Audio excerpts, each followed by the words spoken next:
नमस्कार, आप देख रहे हैं खबर समय। मैं संजय शर्मा और मेरे साथ उपस्थित है एक बार फिर से राज्यसभा के पूर्व सांसद एवं तृणमूल हिंदी प्रकोष्ठ के अध्यक्ष विवेक गुप्ता जी। और आज फिर हम इनसे बातें करेंगे। उससे पहले मैं विवेक जी से यह जानना चाहूँगा कि विवेक जी, लगातार उत्तर बंगाल का दौरा जो आपका हो रहा है, यह दौरा क्या विशेष माना जाए कि उत्तर बंगाल पर इस बार आप लोगों की ज़्यादा नज़र है, इस वजह से हो रहा है? शर्मा जी, मैं आपसे ये बताना चाहूँगा कि जो हिंदी प्रकोष्ठ की जिम्मेदारी मैंने ली है उसके अंतर्गत मुझे बंगाल के 24 जिलों का दौरा करना है। उत्तर बंगाल पहाड़ है, पहाड़ अपने आप में सुंदर है, वो अपने आप ही आकर्षित करता है, हम लोगों को बुलाता रहता है। तो उत्तर बंगाल में आने के लिए तो हम लोग उल्टा बहाना खोजते हैं, चाहे राजनीति दे दे चाहे कोई भी दे दे।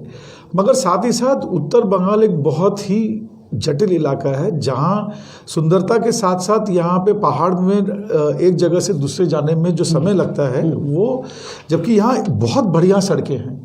मतलब मैं कल ही का उदाहरण अगर लूँ तो कल मैंने एक दिन में मातीगाड़ा, माल बाजार, बीर बाजार, जयगांव, अलीपुरद्वार, ये चारों में कवर करके रात में मैंने डिनर जो है बाय रोड किया और डिनर मैंने रात में सिलीगुड़ी में किया है। तो रोड्स बहुत अच्छे हैं, मगर आप इतना ही कवर कर सकते हैं। और हम लोग चाहते हैं डिस्ट्रिक्ट्स में खाली डिस्ट्रिक्ट को छूना नहीं है, डिस्ट्रिक्ट में जाके लोगों के दिलों को छूना है। तो वहाँ जहाँ लोग रह रहे हैं हमको उनके पास जाना है। कुआं जो है वो प्यासे के पास नहीं जाएगा, प्यासे को कुएं के पास जाना है। तो हम लोग ये नॉर्थ बंगाल में, क्योंकि अभी भी कालिम्पोंग और बाकी कई डिस्ट्रिक्ट्स हैं जो अभी भी हम लोग, कालिम्पोंग है, दार्जिलिंग डिस्ट्रिक्ट भी हम ठीक से नहीं कवर कर पाए, तो हम चाहते हैं ये सब कवर करना और एक डिस्ट्रिक्ट में जाके जहाँ भी हिंदी भाषाभाषी लोग हैं उनके पास जाना। तो थोड़ा समय तो लगेगा सर, थोड़ा समय तो लगेगा, ये बात आपकी भी सही है। क्या लग रहा है अभी जो आप घूम रहे हैं, दोबारा जो आए हैं सेकंड राउंड में जो आप आए हैं, तो आपको कैसा रिस्पांस मिल रहा है यहाँ से हिंदी भाषियों से? मुझे उम्मीद और उपेक्षा दोनों से बहुत बढ़ के रिस्पांस मिल रहा है। लोगों का इतना प्रेम, लोग इतने गदगद होके बुला रहे हैं। तकलीफ़ ये है कि मैं उनकी जो आकांक्षाएं हैं उनको पूरा नहीं कर पाया। सब चाहते हैं कि मैं घर जाऊं, उनके साथ खाना खाऊं, मगर ऐसा शेड्यूल रहता है कि हम लोग खाना ही नहीं खा पाते हैं। घर तो जाने की बात बहुत दूर है। कार्यकर्ता हैं हमारे, जो है उनके मन में इतनी भावना है और इतना प्रेम से मिल रहे हैं। साथ ही साथ एक ये बहुत बड़ी हम लोग के लिए, जैसा कि कहा जाए, एक नया ज्ञान है, क्योंकि बहुत सारी लोकल इश्यूज़ हैं और कुछ उस इशू में ऐसा है जो लैक ऑफ इन्फॉर्मेशन है, जो जानकारी के अभाव में है। जैसे कि मैं आपको एक उदाहरण देना चाहता हूँ। कुछ इलाके में हमको बताया गया कि भाई ये समस्या है, हमारे यहाँ कोई गमी हो गई है, तो डेड बॉडीज को जो दाह संस्कार या अंतिम क्रियाक्रम करने के लिए पैसे नहीं हैं। हम लोग चंदा चिट्ठा इकट्ठा करके दे देते, जैसा कि हम लोगों की आदत थी। फिर बाद में बताया गया कि भाई जहाँ जहाँ कुछ म्यूनसिपैलिटी में इलेक्ट्रिक की वो, जहाँ इलेक्ट्रिक चूल्हा वो है वो फ्री है। ये तो चलिए हमको मालूम था तो हमने बता दिया। एक चीज़ तो मुझे भी नहीं मालूम थी, जो हमने जब वहाँ के डीएम साहब को फ़ोन किया और पता करने का चेष्टा किया, कि इमरजेंसी असिस्टेंट में हर पंचायत 2000 और हर म्यूनसिपैलिटी 4000 रुपये आपको देती है अपने दाह संस्कार करने के लिए। ममता दीदी ने ये प्रोग्राम लॉन्च किया है। तो ये मुझे जानकारी मिली, हमने उनको बताया, मगर ये उनको नहीं पता था। ये मैं गया, उनका दुख दर्द समझा, मुझे हाथ किया, एक दो फ़ोन किए, मुझे जानकारी मिली, मैंने उनको बताया। अब वो पूरे गांव को पता है और वो दिन है और आज का दिन है। अब वहाँ पर दाह संस्कार के बाद उनको खाली दाह संस्कार में जो जाता है उसकी गमी है। ये गमी नहीं है कि हमारी सरकार हमारे लिए इतना भी नहीं कर सकती कि हम अपने जाने वाले को अंतिम यात्रा सम्मान के साथ दे सकें। स्वास्थ्य साथी कार्ड का रिस्पॉन्स कैसा है और आपको क्या कोई कंप्लेन वगैरह भी मिल रही है इससे रिलेटेड? शर्मा जी, कंप्लेन नहीं, सुझाव बहुत सारे आ रहे हैं। और सच बताऊं तो जब ये स्वास्थ्य साथी की योजना पर चर्चा हो रही थी, किसी को आइडिया नहीं था कि 2 करोड़ लोग स्वास्थ्य साथी के पहले 15 दिन में भाग ले लेंगे। हम लोगों को नहीं लगा था कि इतनी बड़ी संख्या में लोग आएंगे।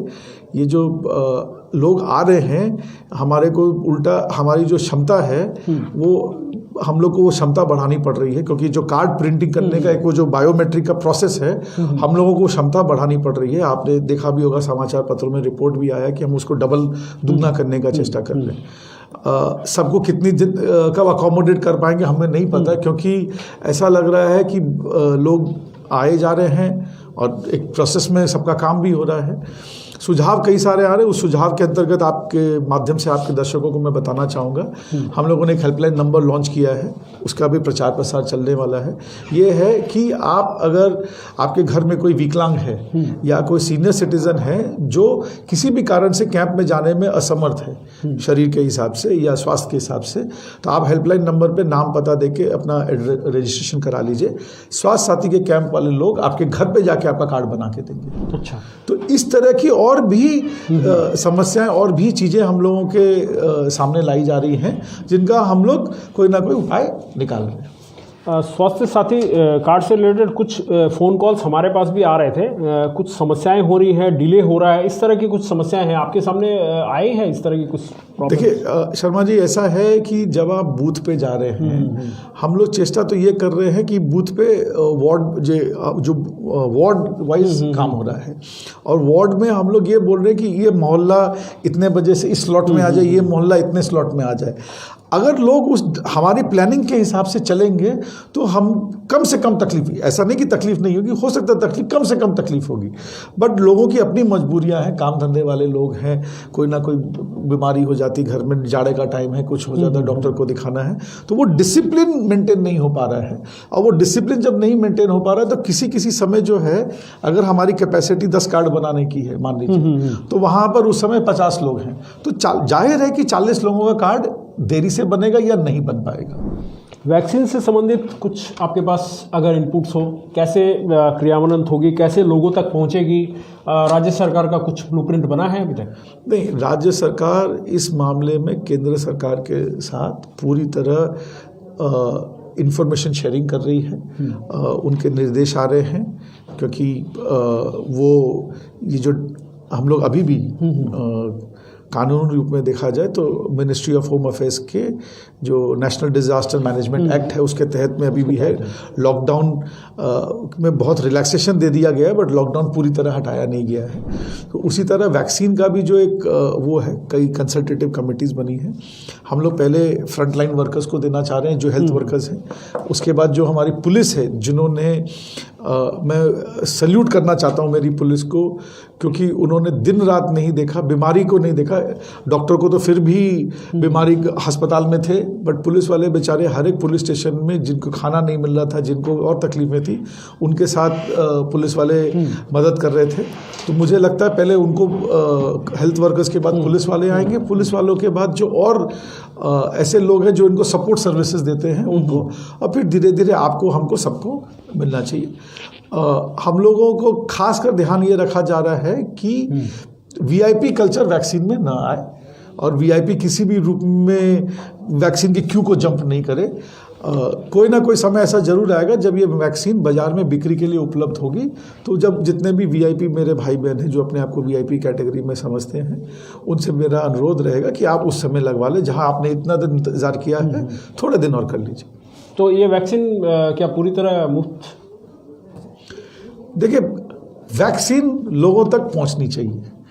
कैसे पहुंचेगी? अगर किसी के पास पैसा नहीं है तो मुझे लगता है केंद्र सरकार ने भी कुछ हद तक जिम्मेदारी ली है, और दीदी ने तो कहा ही है कि देखिए, केंद्र सरकार, थोड़ी सी यहाँ राजनीति की बात हो जाए, बिहार में चुनाव था तो वहाँ पर उन्होंने घोषणा करी थी भाजपा ने कि भाई हम बिहार में सब लोगों को वैक्सीन मुफ्त में देंगे अगर हम सरकार में आए। अब आज वो बोल सकते हैं कि टेक्निकली वो सरकार में नहीं, क्योंकि सरकार में नीतीश कुमार जी मुख्यमंत्री है, टेक्निकल फायदा उठा सकते, तो बिहार में तो हम तो यही चाह रहे हैं कि भाई बंगाल में चुनाव है, हमारे यहाँ दीदी ने ऑलरेडी अनाउंस किया हुआ है कि जिसको भी वैक्सीन की ज़रूरत है उसको स्टेट गवर्नमेंट वैक्सीन प्रोवाइड करेगी, बिल्कुल मुफ्त। भाई अगर वो पैसा नहीं दे पाएगा तो मुफ्त रहेगा, वैक्सीन दे दी जाएगी। अच्छा, तो उसके मगर मैं आप शर्मा जी आपके माध्यम से दर्शकों को ये भी कहना चाहता हूँ कि जो मैंडेटरी लोग हैं जिनको हम पहले प्रोवाइड कर रहे हैं। उसके बाद अगर आप वैक्सीन अफोर्ड कर सकें तो वैक्सीन अपना खरीद के लगवाएं। स्टेट गवर्नमेंट जितना आप स्टेट का बोझ कम करेंगे उतना स्टेट गवर्नमेंट ज़्यादा लोगों तक ये सुविधा पहुंचा पाएगी। अच्छा, बात मैं एक और करना चाहूँगा, जो मुद्दा काफ़ी लोग हमसे पूछते रहते हैं, दर्शकों के फ़ोन कॉल्स भी आते रहते हैं कि सिनेमा हॉल खुल गए, पब खुल गए, बार खुल गए, मगर स्कूल कब खुलेगा? सब ऐसा है, स्टूडेंट्स अगर आपको मालूम हो जो ये कोरोना वैक्सीन में पूरा वो था, तो दो ही कैटेगरी को लोगों को बताया जाता था जो सबसे ज़्यादा वल्नरेबल है या जो सबसे ज़्यादा वो है। एक है सीनियर सिटीजन, एक है स्टूडेंट्स। स्टूडेंट्स के मामले में स्कूल खोलने के मामले में 2-3 राउंड चर्चा भी हो चुकी है, कई बार डिस्कशन भी हो गया है। मिनिस्ट्री ऑफ होम अफेयर्स ने जो गाइडलाइंस दी है उस गाइडलाइंस के अंतर्गत हम लोग काम कर रहे हैं। उन्होंने भी अभी सारे स्कूल्स नहीं खुले, जिनके 10 और 12 के बोर्ड एग्जाम्स हैं उनको दिया गया है कि भाई आप कोई लैब कंसल्टेशन करना चाहें, वो भी सोशल डिस्टेंसिंग करते हुए, वो भी कई चीज़ों का ख्याल रखते हुए, तो एक लिमिटेड रूप में ये सब चीज़ें रोल आउट हो रही हैं। बच्चों को आज अगर बच्चे जो क्लासरूम में आते हैं उनको प्रोटेक्ट करना हम लोगों की नैतिक जिम्मेदारी। माइनर बच्चे हैं, वो लोग कितना ही सोशल डिस्टेंसिंग अगर आप वो समझाते हैं, वो अपने दोस्त के साथ खेल कूद में, उनके साथ टिफ़िन शेयरिंग में कहीं कुछ अनहोनी हो गई तो उसके लिए आप ही के चैनल पे हम लोग सफाई देते हुए नज़र आएंगे। तो हमको लगता है कि भाई एक अंग्रेजी में कहावत जो मैं यहाँ बोलना चाहूँगा, बेटर सेफ देन सॉरी। तो बात मैंने स्कूल की इसलिए उठाई कि पेरेंट्स का यह भी कहना है कि जब स्कूल बंद है तो फीस का जो पेमेंट है उसके लिए दबाव क्यों डाला जाता है बार बार? ऐसा है, उस पर राज्य सरकार अभी तक कुछ बोल क्यों नहीं रही है? देखिए, राज्य सरकार ने स्कूल्स को बुला के एक मीटिंग की थी और फिर ये मामला सुप्रीम कोर्ट में चला गया था। सुप्रीम कोर्ट के फैसले भी आ गए हैं। तो एक जो हमारा संविधान का न्यायगत ढांचा है, तो जिस मामले पे सुप्रीम कोर्ट एक बार एक फैसला सुना देती है, आपको हमको उस पर चर्चा करना कितना उचित है कितना अनुचित है मैं नहीं जानता, बट स्कूल्स के जो लोग थे मैं उनको डिफेंड नहीं कर रहा हूँ, मगर देखिए कुछ लोगों ने ऑनलाइन क्लासेस किए हैं, कुछ स्कूल्स ने, जिनके लिए संभव था, बट जिनके लिए ऑनलाइन क्लासेस नहीं संभव था उन्होंने शायद वो कुछ भी नहीं कर पाए। उनका जो एक कथन है जहाँ मानवता आ जाती है कि और कोई खर्चे की बात करे नहीं करे, जो स्कूल के टीचर हैं उनको तनख्वाह देनी पड़ रही है, क्योंकि ये प्रावधान जिससे केंद्र सरकार ने गाइडलाइंस दिया है उसमें ये दिया कि आप किसी के भी उनको नौकरी से नहीं निकाल सकते, उनको आप वो नहीं दे सकते। और अगर मुझे तनख्वाह देनी है स्कूल की तो चलिए तो मुझे कहीं ना कहीं से तो ये पैसा आना पड़ेगा। तो या तो ये केंद्र सरकार राज्य सरकार दे या पेरेंट्स से दे दिया जाए। और मुझे लगता है कुछ सुप्रीम कोर्ट ने रियायत भी दी है, उसमें समय भी दिया है की रियायत दी है। और कुछ समय भी बढ़ा दिया गया है क्योंकि लोग शुरू से नहीं दे रहे थे। और इसमें इंस्टॉलमेंट फैसिलिटी भी दी जा रही है कि भाई अगर आप एक साथ एक मुश्त में नहीं दे सकते तो आप इंस्टॉलमेंट में दे दीजिए। देखिए, अप्रैल मई जून ये 3 महीने सबके लिए बहुत घातक थे, मगर कहीं ना कहीं धीरे धीरे जाके सबको कहीं ना कहीं एडजस्टमेंट करना पड़ रहा है। और मुझे लगता है कि उस अंतर्गत अगर माँ बाप को जहाँ जहाँ तकलीफ़ें आ रही हैं, मुझे लगता है कि हमारे जो स्कूल्स हैं वो भी मानवता में माँ बाप के साथ बैठेंगे और बीच का कुछ ना कुछ रास्ता निकाल दिया जाएगा। अभी तक मुझे कोई भी ऐसी घटना का रिपोर्ट नहीं मिला है कि फीस के ना देने के कारण बच्चे को स्कूल से निकाल दिया गया हो या उसको क्लास में पार्टिसिपेट करने से रोक दिया गया हो, जो कि घटना जो शुरू में आ रही थी जब ये मामला सुप्रीम कोर्ट के अधीन चला गया था। तो विवेक जी से हमने काफ़ी बातों पर बातचीत की, इनके विचार जाने। विवेक जी, और एक बात है, दीदी का विचार अगर हम आपसे बात करें, वैसे तो ये विचार दीदी का जो विचार होगा वह दीदी हो सकता है आपसे शेयर करे ना करे, लेकिन मैं जानना चाहूँगा आपको क्या लगता है दीदी के हिसाब से उत्तर बंगाल में कितना महत्वपूर्ण है आप लोगों के लिए? शर्मा जी, क्योंकि लास्ट इलेक्शन की अगर बात करें तो सीटें आप खुद जानते हैं कितनी सीटें तृणमूल के हाथ से गई थी, तृणमूल नहीं ले पाई थी। तो इस बार क्या है उनका विचार? शर्मा जी, मैं हमारे बहुत बड़े स्वतंत्रता सेनानी लोकमान्य बाल गंगाधर तिलक की एक पंक्ति से आपके उत्तर देना चाहूँगा कि मेरे 2 आँख हैं, एक हिंदू एक मुसलमान। मैं किसको फोड़ूं किसको रखूं, मुझे तो दोनों ही प्यारे हैं। मुसलमान की जब आपने बात की, मुस्लिम तो मैं आपके हाँ, उत्तर बंगाल हो, दक्षिण बंगाल हो, पूरा बंगाल प्यारा है। किसी को अलग किसी को कम नहीं। चुनाव है, हमको अपने पूरे दमखम से लड़ना है, पूरे जोर जब ताकत से लड़ना है, पूरे लोगों तक अपनी बात पहुंचाना, 10 साल का अपना जो काम है वो उनको बताना है। और चुनाव में एक एक सीट जो है वो प्रतिष्ठा पर है, वो दांव पे लगी हुई है। तो एक एक सीट पर लड़ाई है, चाहे वो उत्तर बंगाल में हो चाहे दक्षिण बंगाल में। कमजोरियों की पहचान हो गई है आप, क्योंकि अक्सर कहा जाता है जब आपकी हार होती है तो आपकी कुछ ना कुछ कमजोरियां रहती है, तो ये जो कमजोरियां थी वो क्या आपने चिन्हित कर ली हैं आप लोगों ने? कमजोरियां देखिए, लोगों का नाराजगी, लोगों का गुस्सा कोई ना कोई कारण से ही किस होता बात की है। नाराजगी? जा रहे हैं, बात कर रहे हैं, मगर देखिए क्या लोकसभा चुनाव में मुद्दे अलग होते हैं, विधानसभा चुनाव में मुद्दे अलग होते हैं, और उसके बाद थोड़े दिन बाद अभी कॉर्पोरेशन चुनाव होगा, उसमें मुद्दे बहुत अलग होते हैं। मेरे घर के सामने अगर कोई ड्रेनेज है जिसका मान लीजिए जो कवर है वो टूट गया है, ये लोकसभा चुनाव का मुद्दा नहीं है। उसी तरह लोकसभा में जब चुनाव का मुद्दा बनता है, उसमें बनता है कि भाई हमने क्या स्टैंड लिया है या राष्ट्रीय इशू पर क्या है। तो और आजकल लोग बहुत, जनता जो जनार्दन है वो बहुत इंटेलिजेंट है, वो बहुत सोच समझ के करती है अपना चुनाव। हाँ, कभी कभी उनको जो इन्फॉर्मेशन बॉम्बार्डमेंट या इन्फॉर्मेशन बूस्टिंग कहा जाता है, उसमें उनके पास कभी कभी इधर से उधर कई गलत चीज़ें पहुंच जाती हैं। हमारा काम एज ए राजनीतिक दल कि हम जाके उनको ठीक करें, उनको समझाएं, उनको बताएं कि सही क्या है गलत क्या है। हमने अपना जो 10 साल काम किया उस काम की जानकारी दें, क्योंकि कभी कभी क्या होता है ना, लोग भूल भी जाते हैं तो उनको बीच बीच में याद दिलाना पड़ता है। तो हम हर लोगों तक, हमारे 11 करोड़ जो जनता है, क्योंकि पश्चिम बंगाल सरकार ने जब जब काम किया है 11 करोड़ जनता के लिए काम किया, उसमें भेदभाव नहीं किया।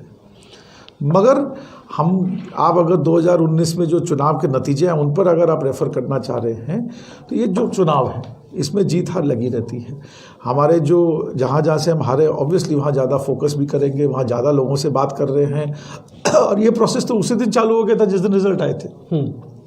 हम लोगों से ये समझना चाह रहे हैं कि भाई इतना सब काम करने के बाद, खासकर अपने जब हिंदी भाषी समाज की बात करते हैं, 10 में क्वेश्चन पेपर दे दिया, 12 का क्वेश्चन पेपर दे दिया, आंसर स्क्रिप्ट लिखने दे दिया, 600 कॉलेज बनाए गए हैं पिछले 600 स्कूल्स बनाए गए पिछले 10 साल में हिंदी मीडियम में। 7 कॉलेजेस, एक भी कॉलेज नहीं था बंगाल में, 7 कॉलेजेस दिए गए। कई कॉलेजेस में हिंदी का कोर्स चालू करवा दिया गया है। और आपको बहुत गर्व के साथ कहना चाहूँगा, और मैं आप बोलेंगे बार बार मैं दोहराता रहता हूँ तोते की तरह, मगर भारत का दूसरा और पश्चिम और ये पूर्वी भारत का पहला हिंदी यूनिवर्सिटी हावड़ा में बनने जा रहा है, जो कि अपने आप में हिंदी भाषी समाज की एक बहुत बड़ी उपलब्धि है। तो इतना सब करने के बाद भी ये समाज अगर कहीं ना कहीं हमसे नाराज है, तो हमको जाके फिर से समझना पड़ेगा कि क्या और चाहिए इनको। मैं लगभग आखिरी सवाल की तरफ जा रहा हूँ। ओवैसी फैक्टर इस बार कितना काम करेगा, मतलब कितना नुकसान करेगा आपको? काम नहीं, नुकसान कितना करेगा? ऐसा है शर्मा जी, चुनाव के समय देखिए बंगाल क्या है, बहुत ही मनोरम जगह है। यहाँ हिमालय है, दार्जिलिंग में चाय बागान है, नीचे कलकत्ता जब जाते हैं तो वहाँ पर दक्षिणेश्वर है, काली घाट है, माँ काली का आशीर्वाद मिलता है, सुंदरबन है। तो यहाँ टूरिज़्म का बहुत पोटेंशियल है, टूरिज़्म बहुत अट्रैक्ट करते हैं हम लोग। तो जाहिर है चुनाव के टाइम पे भी टूरिज़्म अट्रैक्ट हो रहा है। कुछ लोग चुनाव में टूरिज़्म की तरह आते हैं, अपना टूरिज़्म अपना करके चले जाएंगे। बंगाल की जनता मगर जानती है कि जो टूरिज़्म करने आए हैं वो कौन है, और जो कल भी था, आज है और कल भी रहेगा वो कौन है। तो सबसे पहले तो मुझे ये लगता है कि बंगाल की जनता ही उनको बता देगी कि भाई टूरिज़्म के टाइम पे, मतलब सॉरी गलती हो गई, चुनाव के टाइम पे टूरिज़्म के लिए मत आओ, ऐसे नॉर्मल में आ जाना। आपने जिस सज्जन का नाम लिया, उनको बिहार में अभी कुछ सफलता प्राप्त हुई है, तो उनको शायद लगता है कि वो बंगाल में भी अपना किस्मत आजमा सकते हैं। चुनाव है, सबके लिए ओपन कंपटीशन है, जो भी आना चाहे चुनाव में हिस्सा ले, हम किसी को मना तो कर नहीं सकते। भारत एक गणतांत्रिक है, और इस प्रजातंत्र की सबसे बड़ी खूबी यही है कि कोई भी चुनाव लड़ सकता है, इंडिपेंडेंट लड़ सकता है, पार्टी लड़ सकती है। तो चुनाव में जो भी आना चाहे आए, चुनाव लड़े, हम अपनी बात रखेंगे, वो अपनी बात रखें। लोग फिर जनता जनार्दन है, वो उसका फैसला करेगी। दीदी ने जो काम किया है, दीदी उसके काम के बिना पर लोगों से जाके बात कर रही है। और आपने जिनका नाम लिया है वो एक हवा में, क्योंकि आज तक जहाँ तक मेरी जानकारी है उन्होंने कहीं पर भी एडमिनिस्ट्रेटिव रोल नहीं किया, उन्होंने कहीं भी प्रशासन नहीं चलाया है, कहीं भी ऐसा कोई कॉरपोरेशन चलाया हो या कोई असेंबली चलाई हो या कोई ऐसा काम किया हो जिससे लोगों को ये पता चल सके कि उनका काम कैसा है। अभी सिर्फ उनकी बात पता, बात तो कईयों की है, बात तो शर्मा जी आप और हम भी उसी बिजनेस में हमारा भी बात कर सकते हैं।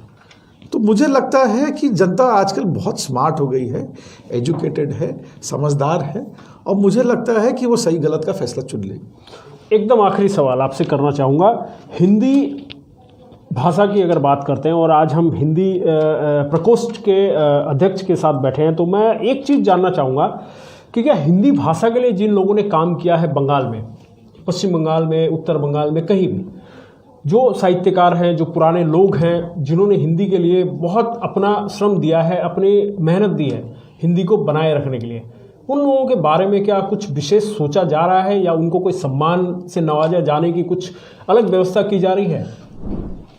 ऐसा है, या उनके भत्ते या कुछ इस तरह की कुछ चेष्टा? मैं आपका सवाल का 2 हिस्सों में जवाब दूंगा। हिंदी प्रकोष्ठ एक पॉलिटिकल आउटफिट, एक फ्रंटल ऑर्गेनाइजेशन है, उसका मैंडेट बड़ा क्लियर है, हमें 1.25 करोड़ लोगों तक मिलना। आप ऐसे समझिए कि मुझे 1.25 करोड़ लोगों से को नमस्कार करना, उनसे हाथ मिलाना है। तृणमूल इन लोगों से जुड़ा हुआ था, उनसे रिश्ता को मजबूत करना, जिनसे नहीं जुड़ा हुआ उनसे रिश्ता बनाना है। और खाली यहाँ जाके मामला चुनाव के पर आके मामला खत्म नहीं होगा, ये रिश्ते को हमको आगे ले जाना है। हम उनके सुख दुख के साथी हैं, हम उनके समस्याओं को खाली समाधान करने के लिए नहीं बनाया गया है। हम चाहते हैं कि लोहड़ी हो तो हम लोग सब साथ मिलकर बनाएं, मकर संक्रांति हो तो दही चूड़ा हम लोग साथ मिलकर खाएं, क्योंकि ये जो बंगाल की संस्कृति की खूबी है कि यहाँ सब समुदाय, हिंदू, मुसलमान, सिख, ईसाई, सब हम लोग ईदी साथ में बनाएं, हम लोग ये भी साथ में करें, तो हम लोग एक संस्कृति में जीना चाहते हैं। तो ये प्रकोष्ठ इन सब कामों का उत्तरदायी है। आपका सवाल हिंदी एकेडमी के लिए है, शायद पश्चिम बंगाल हिंदी एकेडमी के लिए। पश्चिम बंगाल हिंदी एकेडमी का जो 1 लाइन का ब्रीफ है, उसका काम है पश्चिम बंगाल में हिंदी के प्रचार और प्रसार को बढ़ावा देना या उसके काम में कार्यरत रहना। उसको करने के लिए जो कुछ भी जरूरी है वो किया जाएगा।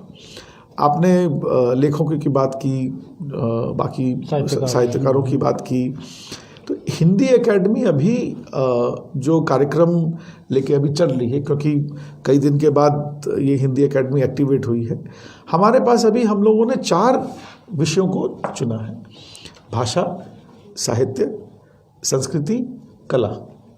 जो हिंदी में हम लोग इन 4 बिंदुओं पर काम कर रहे हैं। तो इन बिंदुओं में जो भी कुछ संभव होगा वो किया जाएगा। हमारा टारगेट ये है कि 1.25 करोड़ जो हिंदी भाषा भाषी लोग हैं बंगाल में, उन तक हिंदी का फ़ायदा पहुंचाया जाए या हिंदी के ऐसे कार्यक्रम किए जाए जो कि उन लोग सक्षम खुद करने में नहीं है। मैं उदाहरण के रूप में बताना चाहता हूँ, जैसे डिबेट कंपटीशन है या काव्य पाठ कंपटीशन है या आज नाटक कंपटीशन है। नाटक कई लोग करना चाहते हैं, बट उनके खर्च के लिए या अभाव में वो लोग अपना वो नहीं कर पाते हैं। हमारे एकेडमी से हम लोग बहुत भाग्यवान हैं कि 3 मेंबर सिलीगुड़ी से हैं। ये आपको जानकर खुशी होगी। तो सिलीगुड़ी में भी बहुत एक्टिवली काम हो रहा है। इनफैक्ट यहाँ पर भी हम लोग कुछ कार्यक्रम आने वाले दिनों में बहुत जल्दी से जल्द करेंगे। तो एकेडमी उसको फंडिंग करेगी, उस कार्यक्रम होंगे। और जैसा कि होता आया है कि इन सब प्रोग्राम्स का हम लोग फीडबैक लेंगे। अगर ये सक्सेसफुल हुआ, अगर इनमें आउटरीच अच्छा हुआ, इनमें रिजल्ट अच्छा आया, तो हम लोग इसको और कंटिन्यू करेंगे और आगे बढ़ाएंगे। और जो आपने सुझाव दिया उन पर भी विचार करते हुए हम लोग आगे कुछ ना कुछ उस पर भी करते रहेंगे। जोड़ना सबको है, छोड़ना किसी को नहीं है। किस रूप में जोड़ना है ये आने वाला वक्त बताएगा। विवेक जी ने कहा जोड़ना सबको है, तोड़ना किसी को नहीं है, लेकिन छोड़ना किसी को नहीं है। छोड़ना किसी को नहीं है। तो इसका तो अब नतीजा क्या होता है यह तो देखने वाली बात है। मगर आशा तो विवेक जी से ये है, क्योंकि जितने जुझारू हैं और जिस तरह से लगातार इनका दौरा चल रहा है और हिंदी भाषियों से इनका संपर्क साधा जा रहा है। और अगर हम सिलीगुड़ी की बात करें तो सिलीगुड़ी में इनके जो इनके साथी जो हैं, जो इनकी टीम में है, वह भी काफ़ी दिग्गज लोग हैं और एक जाने पहचाने चेहरे हैं और पत्रकारिता जगत से जुड़े हुए लोग भी हैं इनके साथ। अगर मैं नाम लेना चाहूँ तो दिलीप दुग्गड़ जो रेडियो मिस्ट्री के CEO भी अभी हैं और एक समय में प्रभात खबर के स्थानीय संपादक भी रह चुके हैं, वह भी इनकी टीम में है। तो मेरा सवाल भी एक्चुअली विवेक जी इसीलिए था कि बहुत सारे ऐसे लोग हैं जो हिंदी साहित्य में जिनका बहुत बड़ा योगदान है, चाहे पत्रकारिता में हो चाहे लेखनी में हो।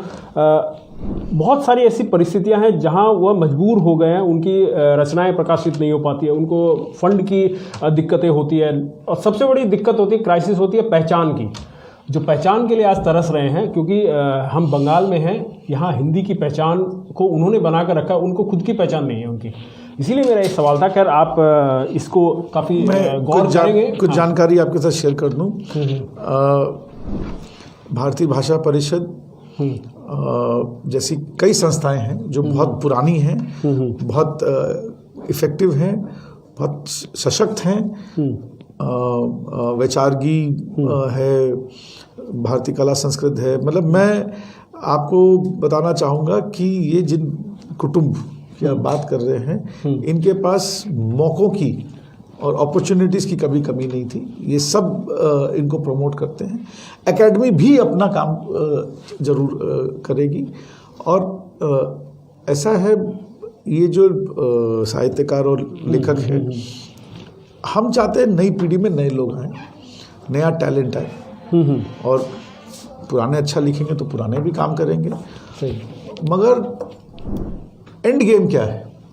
हमारा एकेडमी का जो फोकस रहेगा, हम ये चाहते हैं कि हम आपको काव्य पाठ कैसे किया जाता है या कविताएं कैसे लिखी जाती है वो ट्रेन करें, उसके वर्कशॉप्स कराएं।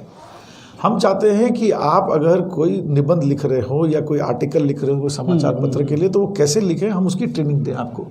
हम हिंदी टाइपिंग सिखाएं आपको, हम हिंदी में कम्युनिकेशन सिखाएं आपको, सोशल मीडिया में सिखाएं। क्योंकि आने वाले दिन में वर्नैक्युलर में सोशल मीडिया का जो ग्रोथ होगा ये अविचारणीय है। तो हम लोग चाहते हैं कि लोग इक्विप्ड हों, हम उनको इक्विप करने में हैं। हाँ, बाकी कंटेंट इज किंग, हम लोग अंग्रेजी में बोलते हैं। तो उनका कंटेंट ही जो है उनका भाग्य डिसाइड करेगा। तो धन्यवाद विवेक जी। विवेक जी के साथ हमने काफ़ी समय बिताया और इनसे काफ़ी बातचीत की, हर क्षेत्र के बारे में इनसे बातचीत की और हमें एक सुखद आशा के साथ हम इनको दोबारा धन्यवाद करना चाहेंगे कि खबर समय से जुड़े और खबर समय में आकर इन्होंने एक साक्षात्कार दोबारा दिया।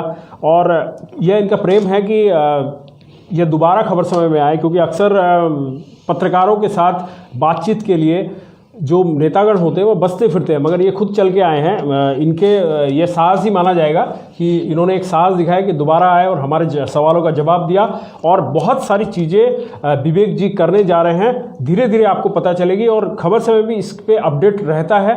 आपने देखा होगा कि विवेक जी का ये जो दौरा है उत्तर बंगाल का, उसको हमने कुछ दिन पहले भी दिखाया था कि इनके क्या क्या कार्य चल रहे हैं। और अब आशा के साथ हम विदा लेंगे कि हिंदी भाषियों के लिए विवेक जी के रूप में जो हम एक सिपाही को देख रहे हैं, एक नेतृत्व को देख रहे हैं, वह काफ़ी बेहतर कार्य करने जा रहे हैं।